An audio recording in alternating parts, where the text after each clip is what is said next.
السلام علیکم ورحمۃ اللہ وبرکاتہ وصلی اللہ تعالی علی خیر خلقہ سیدنا محمد وآلہ واصحابہ اجمعین، اما بعد۔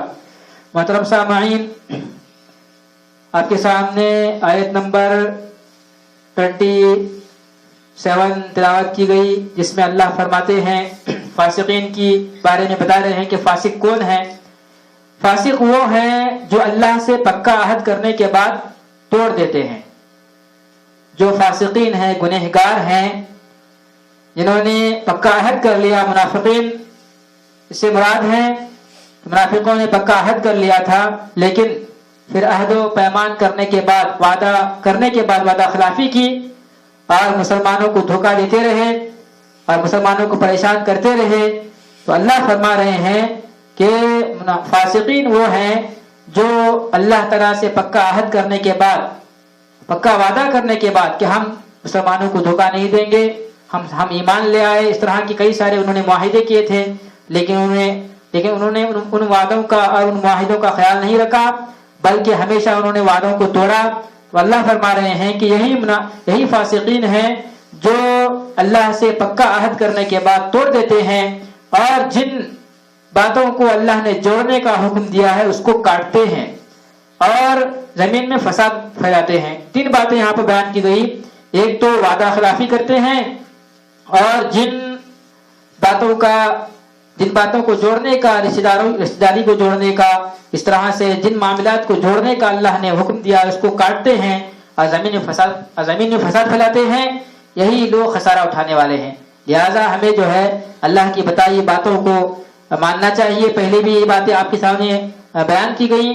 مختصر خلاصہ یہی ہے کہ اگر ہم اللہ سے ہمیں جو عہد کیا ہے کہ ہم کہتے ہیں ایاک نعبد و ایاک نستعین، کہ ہم تیری ہی عبادت کرتے ہیں، تجھ سے ہی مدد مانگتے ہیں۔ اگر ہم غیر اللہ کی عبادت کریں اور کسی اور سے مدد طلب کریں تو گویا کہ ہم اپنے وعدے میں جھوٹے ہو گئے۔ لہذا ہمیں بھی جو ہے عہد و پیمان کو باقی رکھنا چاہیے، ورنہ پھر خسارہ اور نقصان اٹھانے والوں میں سے ہو جائیں گے۔ اور دوسری بات یہ ہے کہ اللہ نے جن باتوں کو جوڑنے کا حکم دیا ہے، جن باتوں کو ماننے کا حکم دیا ہے، ان کو ماننا لازم ضروری ہے، ان کو توڑنا نہیں چاہیے۔ معاملات کے معاملے میں ہو، رشتہ داری کے معاملے میں ہو، جہاں کہیں بھی ہو، اللہ نے جن باتوں کو ہمیں جو ہے عمل کرنے کا حکم دیا ہے، ہمیں اسی کے مطابق فیصلہ کرنا چاہیے، چاہے گھر کے اندر ہو، گھر کے باہر ہو، کاروباری معاملے میں ہو، جہاں کہیں بھی کیوں نہ ہو، ہمیں اللہ تعالیٰ کے فرمان کو ہمیشہ مانتے رہنا چاہیے۔ اور آگے اللہ تعالیٰ مزید یہ فرما رہے ہیں کہ وَيُفْسِدُونَ فِي الْأَرْضِ، زمین میں فساد پھیلاتے ہیں، زمین میں فساد پھیلاتے ہیں۔ فساد یعنی مسلمانوں کو اگر بھڑکاتے ہیں کہ تم جو پہلے دین پر تھے وہی صحیح تھا، تم جو پہلے پتھروں کی پوجا کرتے تھے، سورج چاند کی پوجا کرتے تھے، جب تم ایمان لے آئے، ایمان لانے کے بعد تمہارے بھائی تم سے الگ ہو گئے، تمہارے ماں باپ تم سے الگ ہو گئے، جائیداد میں سے تمہارا حصہ ختم ہو گیا، لہذا تم پہلے خوشحال تھے اب غریب ہو گئے ہو، لہذا یہ فساد پھیلاتے تھے۔ لیکن ان کا یہ کہنا تھا کہ ہم تو جو ہے اصلاح کرنے والے ہیں، ہم تو اصلاح کرنے والے ہیں، ہم فساد نہیں کرنے والے ہیں۔ جبکہ اللہ فرما رہا ہے کہ یہ فساد پھیلانے والے تھے، زمین میں آپس میں ایک دوسرے کے جو ہے خلاف بھڑکانا، مسلمانوں کو بھڑکانا، کمزور۔ ابھی جو نئے جو ایمان لے کر آئے تھے ان کے پاس جاتے تھے، ان کو جا کر کہتے تھے کہ تم کیوں ایمان لے آئے؟ پہلے اچھے خاصے تھے، گھر تھا، کاروبار تھا، بیوی بچے تھے، بھائی تھے، ماں باپ تھے، سب کچھ تمہارے ساتھ تھے، جیسے ہی ایمان قبول کر لیا سب الگ ہو گئے، اس لیے جو ہے تم واپس اسی دن کی طرف چلے جاؤ، اس میں تمہاری بھلائی ہے۔ اس طرح کے جو ہے فساد پھیلاتے تھے زمین میں۔ اور اس کے علاوہ جنگ کے معاملے ہوں یا کوئی بھی اللہ کے راستے میں قربانی دینے کا معاملہ کیوں نہ ہو، اس وقت بھی جو ہے مسلمانوں کو بھڑکانا، یا جو منافقین میں سے بھی جو لڑنے کے لیے تیار ہو جاتے تھے ان کو بھی بھڑکا دیتا، آپس میں ایک دوسرے کو بھڑکانا ان کا کام تھا۔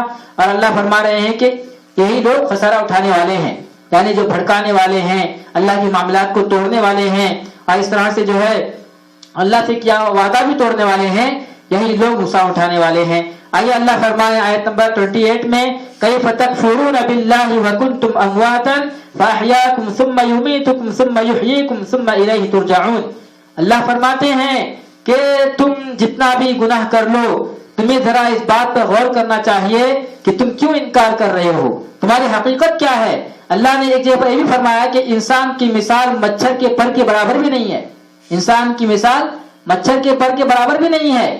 آگے یہ بات انشاءاللہ آپ کے سامنے آئے گی، آیتوں میں بیان کیا گیا اگر کسی انسان کے زندگی میں ایمان نہیں، اسلام نہیں، تو پھر جو ہے اس کی مثال، اس کی جو ہے اللہ کے نزدیک مچھر کے پر کے برابر بھی حقیقت نہیں ہے، بلکہ اللہ تعالیٰ اس کو اتنا ذلیل کرتے ہیں، مچھر کے پر سے بھی چھوٹا کہا ہے انسان کو۔ اگر وہ ایمان پر عمل نہ کرے، ایمان نہ لائے اور اعمال صالح نہ کرے، ماں باپ کا احترام بھی آ گیا اس میں، والدین کی اطاعت اور اخلاقی معاملات میں جو ہے اچھے اخلاق کا مظاہرہ کرنا، اور اس کے ساتھ ساتھ جو ہے نمازوں کی پابندی اور روزوں کا اہتمام، زکوٰۃ کی ادائیگی اور حج بیت اللہ، اس طرح کے کئی سارے معاملات، کسی کی غیبت نہیں کرنا، کسی کا مذاق نہیں اڑانا، کسی کو غلط نام سے نہیں پکارنا۔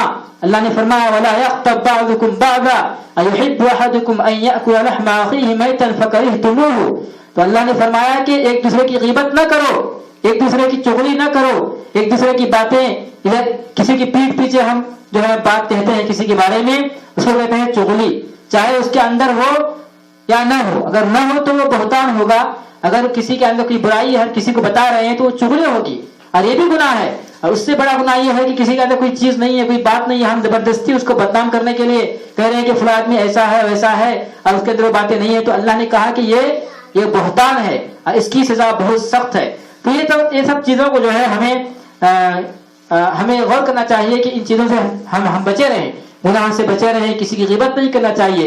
کوئی مذاق سے کسی کو مار دیتا ہے، کہتا ہے کہ میں مذاق سے مارا، اللہ کہتے ہیں کہ یہ بھی فرشتے لکھتے ہیں، یہ جو دو فرشتے ہوتے ہیں اللہ نے ان کو مامور کر دیا ہے کرامن کاتبین کو کہ تم جو ہے ان کی اچھائی برائی کو لکھو۔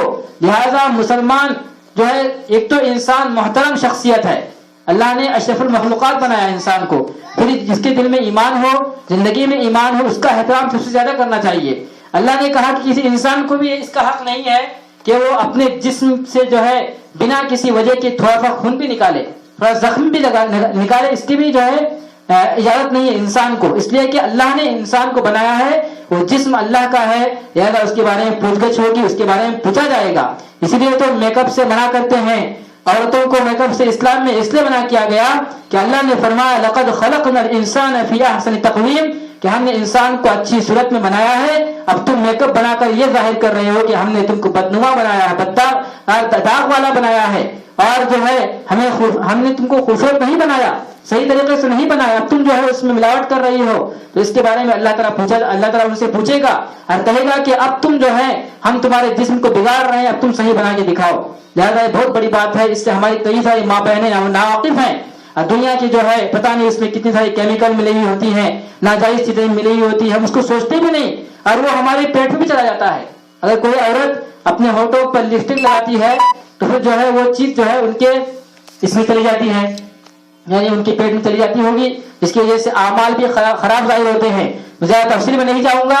تو انکار کرنے والے کے لیے اللہ فرما رہے ہیں کہ ذرا اپنی اصلیت پر تو دیکھو، کیف تکفرون باللہ وکنتم امواتا، تم کیسے اللہ کی نافرمانی کرنے والے ہو، تم کیسے اللہ تعالیٰ کا انکار کرنے والے ہو، جبکہ تم جانتے ہو کہ تم جو ہے زندہ بھی نہیں تھے، اللہ نے تم کو عدم سے وجود میں لایا ہے، عدم سے وجود میں لایا، تمہاری کوئی حیثیت نہیں تھی، تم بے جان تھے ماں کے پیٹ میں، تم کو اللہ تعالیٰ نے جو ہے وہاں پر تمہارا جسم بنایا اور پھر اس میں روح ڈالی۔ اگر اللہ فرما رہے ہیں فَأَحْيَاكُمْ، پھر تم کو زندہ کیا، ثُمَّ يُمِيتُكُمْ، جب تم دنیا میں آ جاؤ گے پھر تم کو اللہ تعالیٰ مارے گا، تم کو موت دے گا، جو مقررہ وقت ہے، جو اللہ تعالیٰ نے زندگی دی ہے، اتنی زندگی گزارنے کے بعد انسان پھر مر جاتا ہے۔